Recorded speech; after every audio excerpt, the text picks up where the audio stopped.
104, Beaver Island gusting to 105, Briar Island gusting to 109 kilometers per hour, and Grand Batang 141 kilometers an hour. Oh, wow.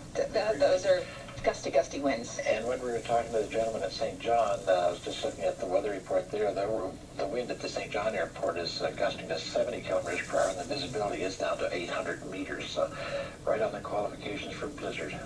Is that, yeah, exactly.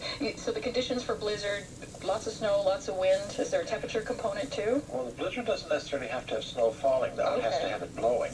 But there's very strict criteria. One of them is, well, what it is you have to have a wind of at least 40 kilometers per hour, and you have to have visibility of 400 meters or less.